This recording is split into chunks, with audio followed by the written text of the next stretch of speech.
Hello my friends, welcome to Joey's Tech. In this video I will show you how to install the SQLAlchemy library in any project in Pycharm. As you can see, this is a new project I have created in Pycharm. First let me show you whether SQLAlchemy is already installed in this project or not. So in its main.py file, let me import SQLAlchemy. I'm going to run this main.py file now.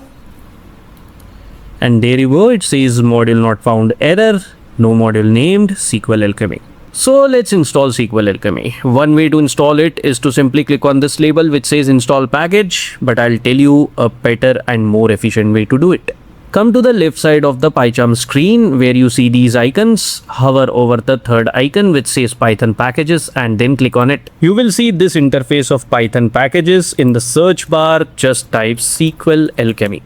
You may see many different packages with SQLAlchemy in their names, but these are third-party libraries. The real one is this one, which only has SQLAlchemy in its name. So just click on it. Now come to the right side of the Pycharm screen. You are going to see an install button. If you click on install, it's going to install the latest version of the SQLAlchemy library. But if you want to install a specific version of the SQLAlchemy library, then select that version from this drop down and then click on install. In this video, I am going to install the latest version of the SQLAlchemy library. So click on install. And you can see the installation has begun. It's going to take a couple of minutes and the installation is complete. You can see the red line below SQLAlchemy is gone. This proves that the installation is complete. However, we are going to test its installation programmatically.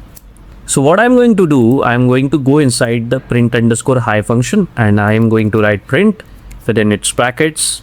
I'll write SQLAlchemy dot _version . This is going to print the version of the SQLAlchemy library that we have just installed, and it should print 2.0.48. More than that, if the program executes successfully, that also means that SQLAlchemy library has been successfully installed. So let me run this program. And there you go. The program has printed 2.0.48. which is exactly the version of the SQLAlchemy library that we just installed. And with this, we have come to the end of this video. I hope you enjoyed learning how to install SQLAlchemy in Pycharm from this video of Joey's Tech. I'll see you in the next video. Till then, goodbye and take very good care of yourself.